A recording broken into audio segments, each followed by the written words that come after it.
Welcome to First Look Gnomes. Your go-to podcast for dads doing silly things. Join us as we dive into the whimsical world of the know-it-all gnome. Share tips for dads. Explore thirsty firsts. And of course, the dad jokes and the bad jokes. But most importantly, we're here to share our first looks. Don't forget to send in your feedback to our fish pond of feedback. And share your thoughts, questions, and own first looks with us at firstlookgnomes@outlook.com. 5, 4, 3, 2. Episode 9. Love balloons, hast du etwas für mich? Danse ich ein Lied für dich. Episode 9. Love balloons, auf ihrem Weg zum Raum. Danst du Wulk, Gummunik, Damsig ich und Lieder dick. Episode 9, Love balloons, und das was uns auskommt. Episode 9, Love balloons go by. Episode 9. Why did you emphasize the word accent, dick isn't it? so much? It just sounded like you said a lot of there was an awful lot of dick in that one, William. Like a fur dick. Lied for dick. Lied for dick. What's that mean? I What does that don't mean know. in English? What's the If only there was translation? a super, You sounded so fluent. I don't know what it means. Lied for dick. It's not lied for dick. Are you sure it wasn't lied for dick? It means I'll write a song for you. I think. Ah, Yeah. Beautiful. Have you ever seen that? Have you ever seen that video of No. the different languages of Europe? And they're basically taking the Mickey out of Germany. So they say certain words, and you say them in English and French and Italian, and then they say them in German. So it's like it's like butterfly, Wolfenflutter, Schmetterling. It's a very funny video. I would recommend anybody Googles or goes on YouTube to find the languages of Europe butterfly video. It's very funny. It's that time. He's been waiting for this, ladies and gentlemen. We've been talking for It's the Thursday first. It's the Thursday firsts. We We spend a little bit of time before the podcast talking. And all Williams wanted to do was start recording, so he had an excuse to open a beer. Here we go. I don't think fans actually like this segment, but It's for you. Let's be honest. It's because you just and just a reminder that these were bought by my wife, so throw her under the bus she early. is to blame. Throw her under the bus early. 4.5%, sensible. Okay. It's a lovely looking can. The hop foundry. It's a nice black can with some marshmallow number 7s, and it's a stout. Ooh. Brewed in partnership with Seven Brothers, so that's why it's got some marshmallow number 7s Okay. on the front, and it's marshmallow flavour. And that's 4.5%. You know my feelings on these kind of hybrid beers where they try and put marshmallows and fruit into it. I'm interested to see what it's like. Well, this isn't fruit, though, is it? This isn't fruit. This is marshmallows. This beer will have you saying, "Give me a s'more." A smooth, mellow stout infused with magnificent marshmallow flavour. So The perfect companion for when the nights are drawing in. So aren't marshmallows Just just getting started. basically like sugar? It's like sugar and Yes. beer. I know you need sugar to activate the yeast, but you don't want a Hasn't sweet taken it. beer. Oh no! Oh no! Oh no, ladies and gentlemen, we've got What's malfunction. happened? Oh no! I think I've broken The it. ring pulls come off, but without Oh, no. opening the can. Oh no! Absolute disaster. Absolute disaster, ladies and gentlemen. Are you going to be... Oh, he's managed to push it through. Nope, he hasn't. I'll tell a lie. Oh no! Now think about this, Wells. Physics in action, right? Oh no! Have you got a little... I haven't got anything. Have you got a pen even? This is Just- absolute disaster. Shall I just stand it with a pen? Well, no. Turn it round to the round Oh. end. So don't do it with a pointy end. Turn it round to the other end, right? And just gently push and work your way around the edge of it. You just need to break the little seal. Nope, he's just stabbing it.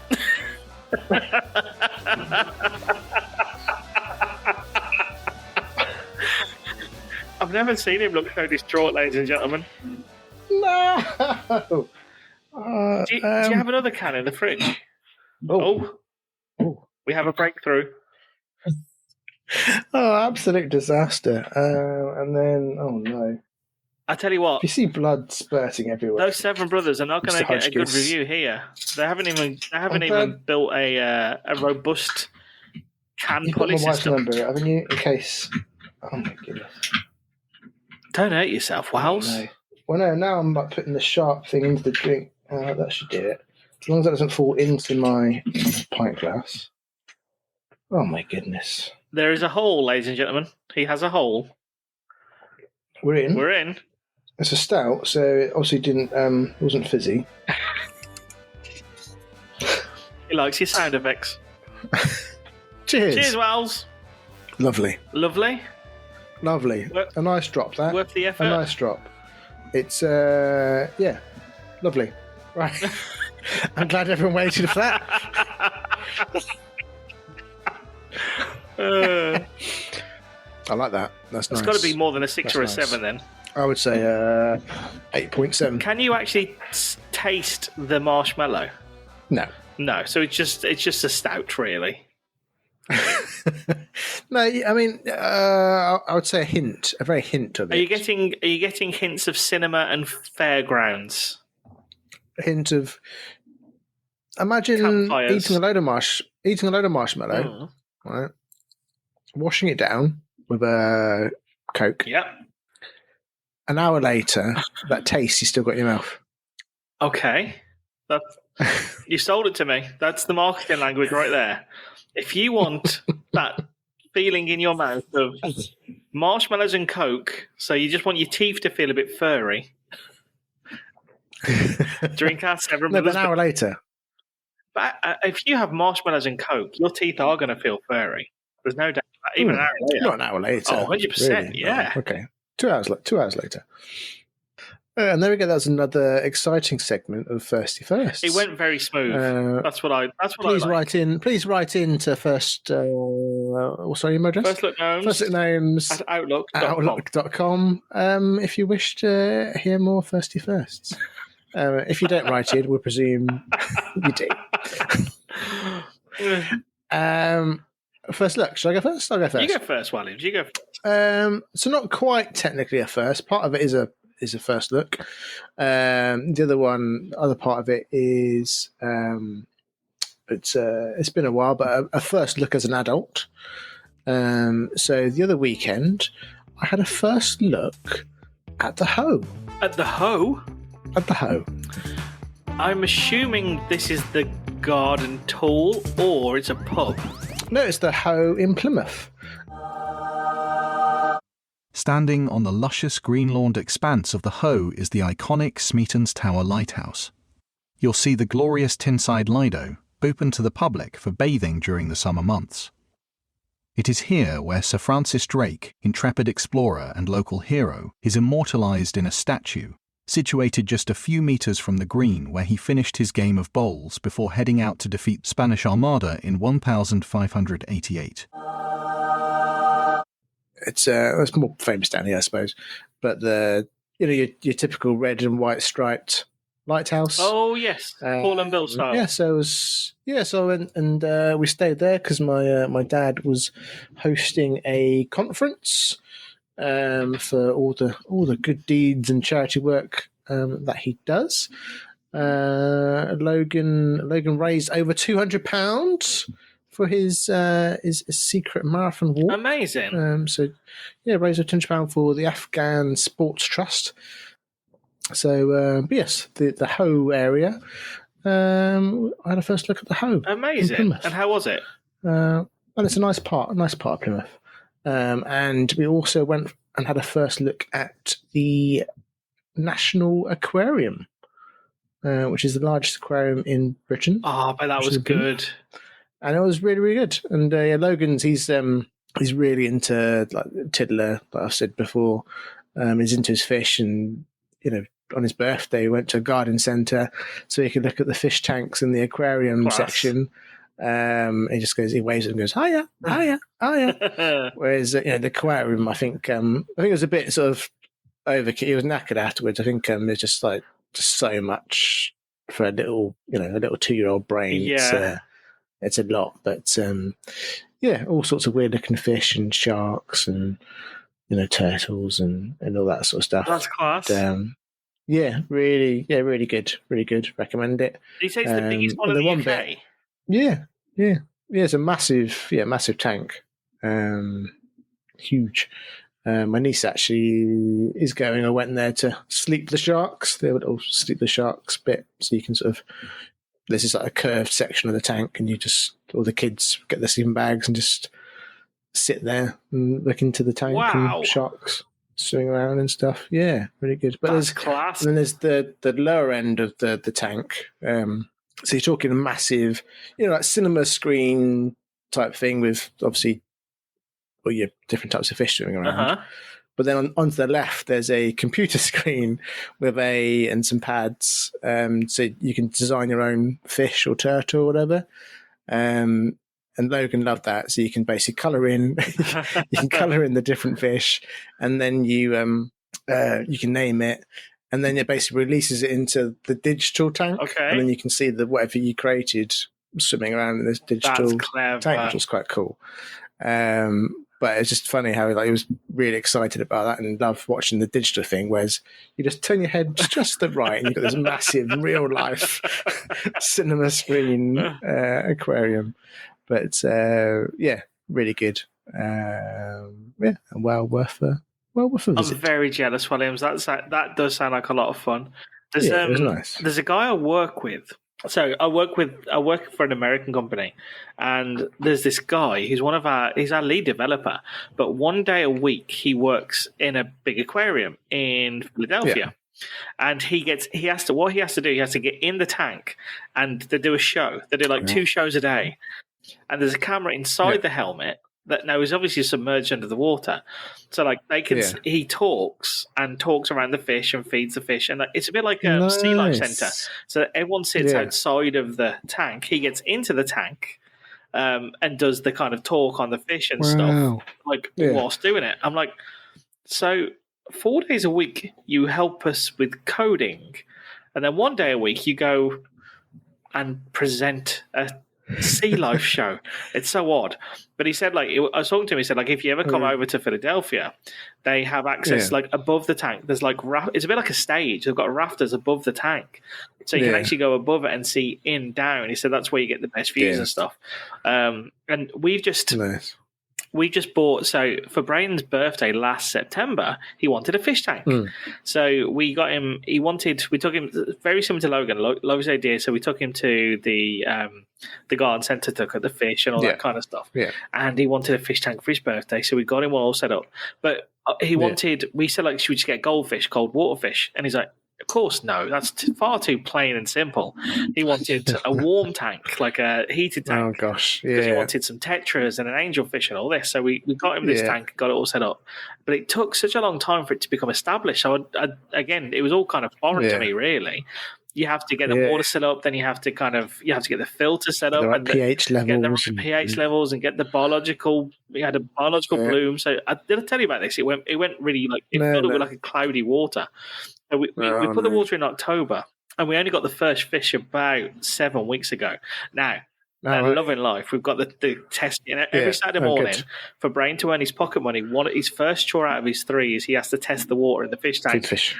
He has to do the drops and all that kind of stuff, and shake the bowls to make sure the levels are right. And we do a partial water change every week, and he loves it. It's such a good. It's such a good thing for him to be able to learn about and see and do. First look, Mr. Hodgkin. Well, this is going to surprise you, Williams. I'm rock and roll through and through. You are. Know? I bleed hardcore sex, drugs, rock. You talk AC, DC, everything they know. You know. Pretty much, yeah. You know, if there was ever anybody said who lives that rock and roll lifestyle, people would probably point to me and say, first one in the club, last one out of the club. dripping with just women around, drinking the crystal. Yeah. So when I talk about my first look today, it won't be any surprise to you, really, Williams, that it's a very cool subject. No. Yeah. But we've just entered spring, haven't we, Wells? We have. And you know about me, Wells. You know the things I like to do. Yes. You know the life I lead, the rock and roll style I lifestyle. do. So it thrilled me that just 2 weeks ago to this very night, the new series of Gardener's World was back on TV. Monty Dunn. Hey. Monty's back. Guess who's back? Monty's again. back. So guess who's back? Guess who's back? I do jest, but Gardeners will come on. So we are keen gardeners in this house. We had an allotment, and we no longer have the allotment because of proximity to our home.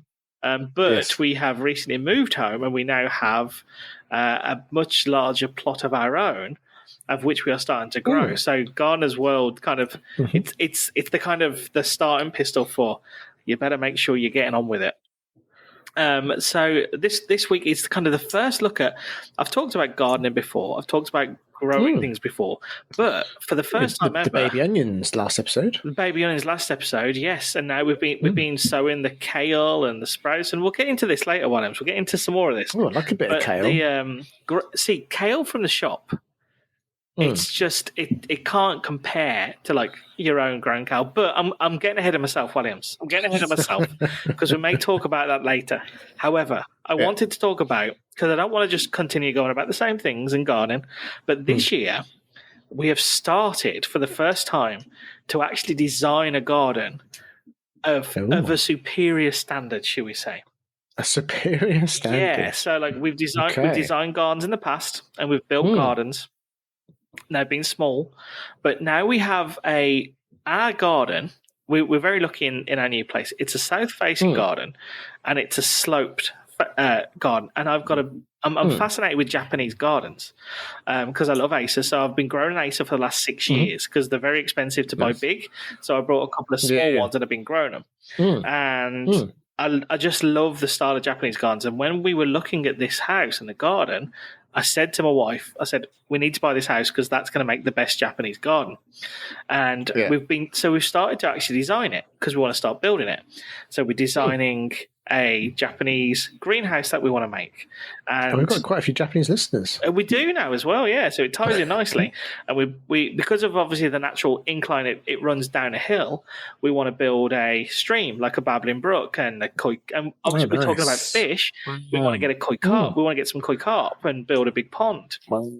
So we started to design this thing because we're like, right, I reckon this is going to take us 3 to 5 years just to landscape and build. And then obviously the length of time it takes to mature. But our ambitions, I mean, God willing, again, if I'm not in church, I'm in the garden. God willing, we'll be, here for a long time and enjoying this garden. So we might as well make the start now because it's going to take such a long time. As I say, these Acers that have been growing, they grow so slowly. They are really slow growing trees. But we've also been growing a lot of rhododendrons and Acers and stuff, which are very Japanese in their style and their shape.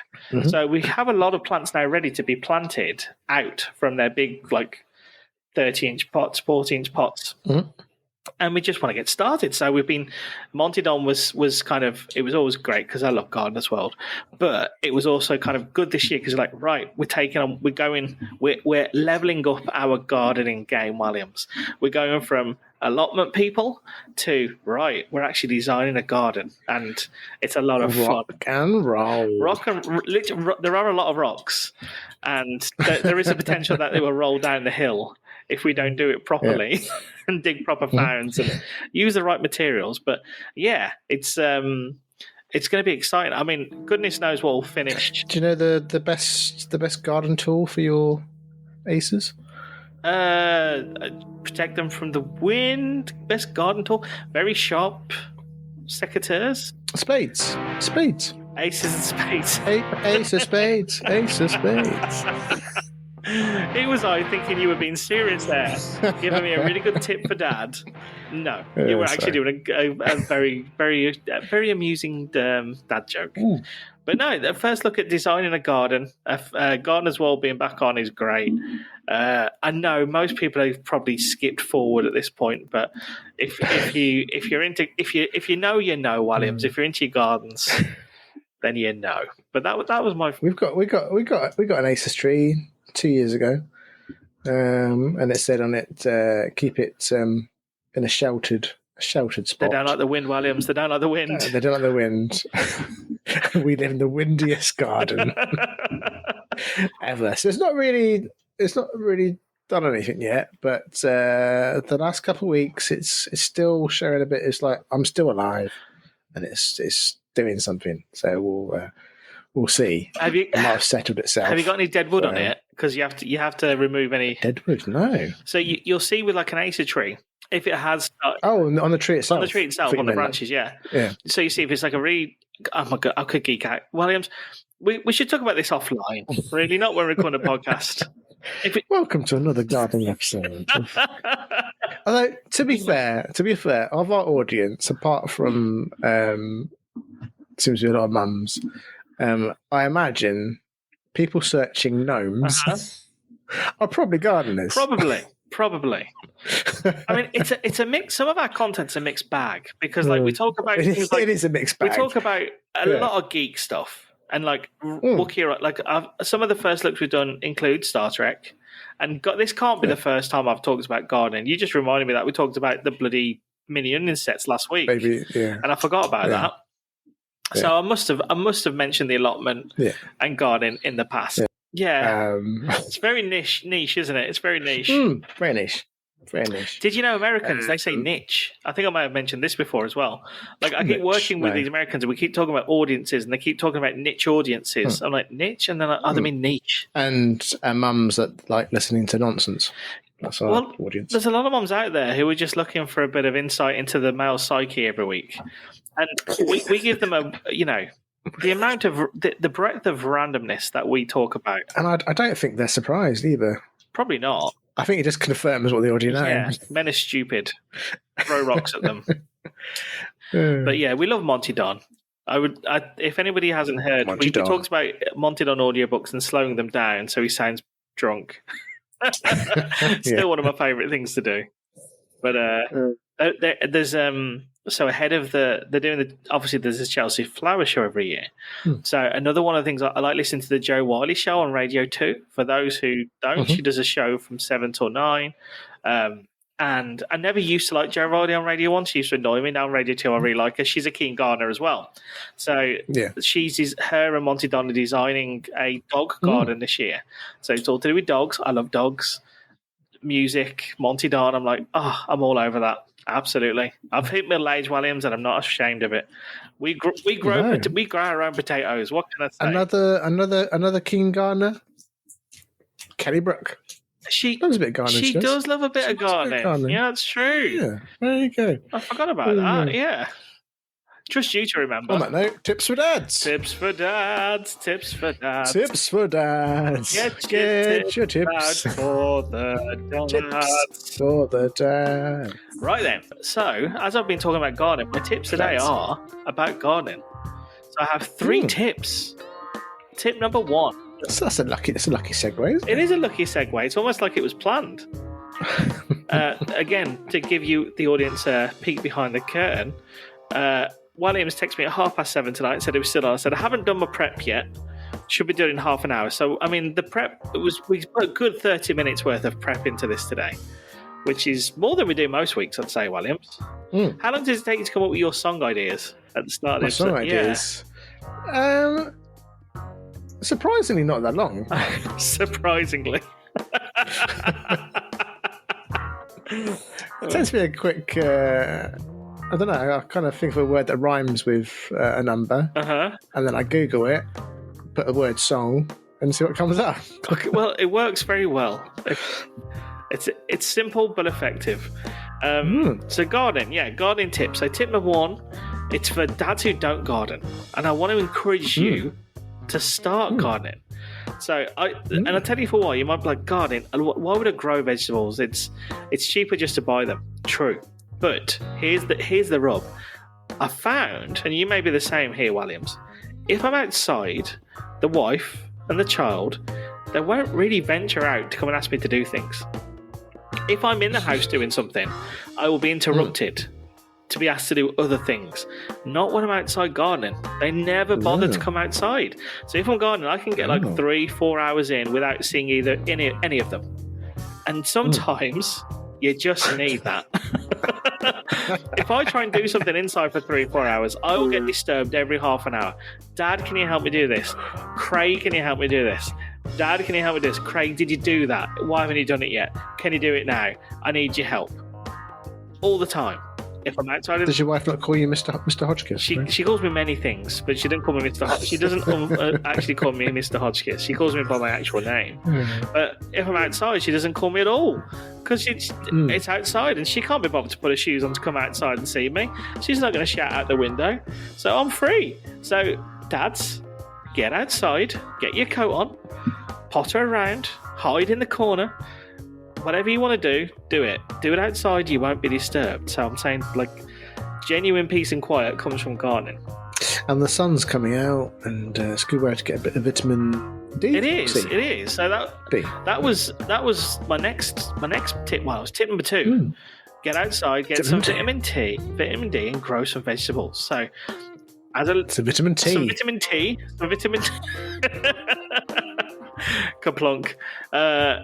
Some vitamin T. So get some vitamin D, I beg your pardon, and start growing some vegetables. We've been doing it for many years now, and it's a weird thing, but it's a strange satisfaction growing vegetables.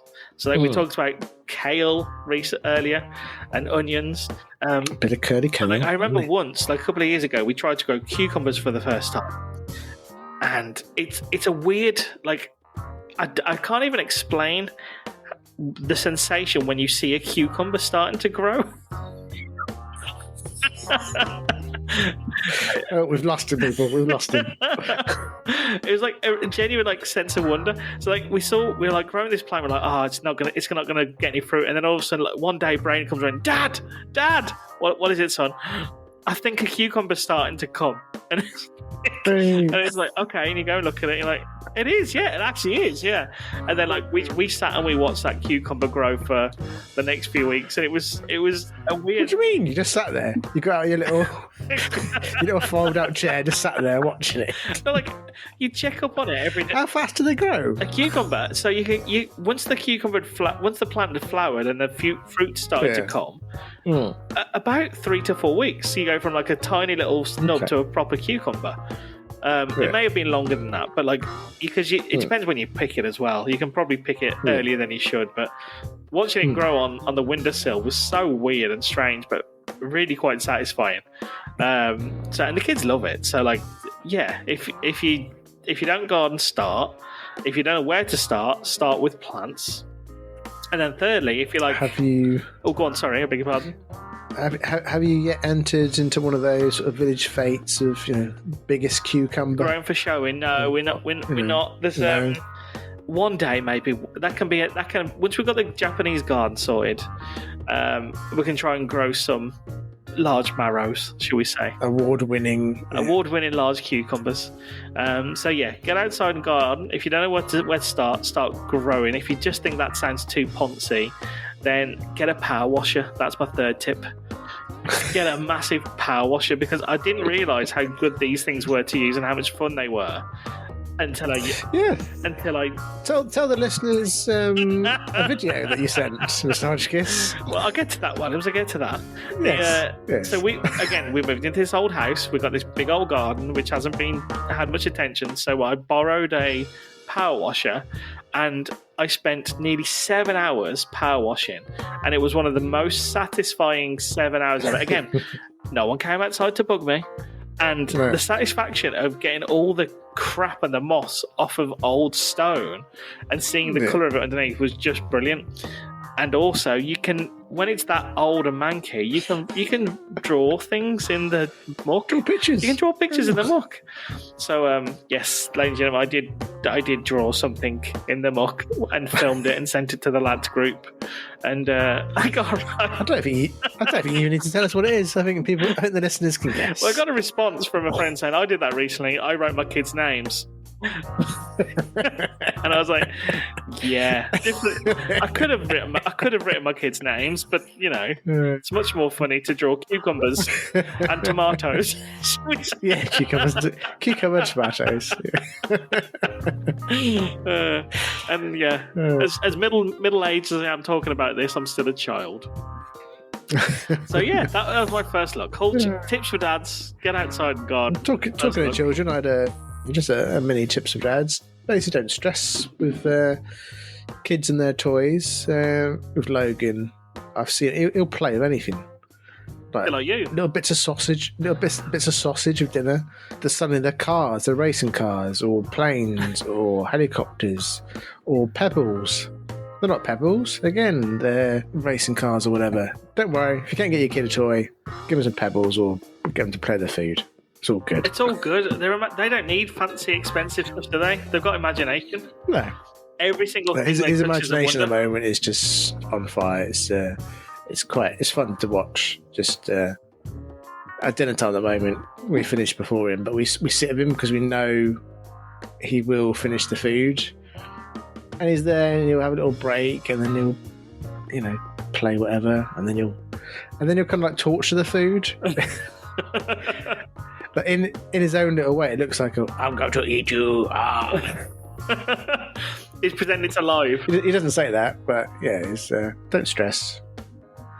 Kids will play with anything. Of course they will. That's what they always say, don't they? Like, cardboard box is the thing the kids want the most. Oh. And it's very true. Let a kid go wild with his imagination. Good tips, Mr. Rodriguez. Good tips. I couldn't get away with not doing an additional little first look. Let's have it. For the first, I've had a first look. It's been in my mind for about almost 30 years. Wow. Almost 30 years this has been in my mind. Are we talking about Kelly Brook again? Building up. 70 years. It's been 70 years, Mr. Hodgkiss. I had a first look at Newcastle United winning a trophy.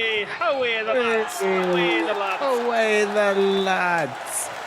Yes, I've ever since I was a kid, just before Euro '96. I didn't really get into football till fairly late, but Euro '96 was my tournament, and that converted me to football. And I was like, who are my favourite players? Well, there's quite a few on that team. Oh, should I support Arsenal? Should I support Newcastle? Or should I support Man United? I'll support Newcastle. Because they were good at the time. Arsenal go on to being the Invincibles. Man United win every trophy under the sun. Newcastle, nothing. They finished second. Some good seconds. It came second in the Premier League. We came runners up many of time in the FA Cup, Charity Shields, League Cup, and then we had a huge just nothing. You had Mike Ashley for a while. Nothing. We had yes, and then this year. Since I was a kid, I don't know. I always imagined myself at Wembley with my Newcastle gear, stripping off, waving my shirt around, getting my belly tattooed with NUFC on it, and going crazy with the victory of Newcastle United finally winning a cup. But no, I was at home. They won. I was about to celebrate, and then Logan ran into the corner of the table. Oh no! So. Oh dear. So he was my first concern, and it kind of took a bit of the edge off it. He was all right. No pun intended. Took the edge off. He was yes, he took the edge off the table. But it was one of those things where all your life you're like, Newcastle winning trophies, a major thing, but actually the health of your 2-year-old son is actually more important. Oh, you're far too nice. I'm just thinking, Logan, you selfish little boy. You did that on purpose. You took your dad's moment. That's all right. I'll just wait another 70 years. That's all there is. I've got a little secret first one, but I think I'll keep that for the next one. I'll tease people. So we'll finish with a dad joke. I think I've done one already, but we'll do a dad joke. There's always room for more. I don't know why some people hate lazy people. I mean, they didn't do anything. Very good. Anyways, people, see you in a couple of weeks for episode 10. We'll see you in a couple of we weeks. Embarrass ourselves again. Well, just bring in case, just for backup. Bring a can opener in case you can't get into your beer again. All right. Just make sure you stock up. Pull up, Williams. Pull up. Will do. See you then. Bye. I mean, who doesn't want to listen to this? I mean, if people Google, that's how people find us in Japan. They're searching for cool Brits, cool Britannia, Spirit of '96. Gnomes. God knows what gnomes means in Japan.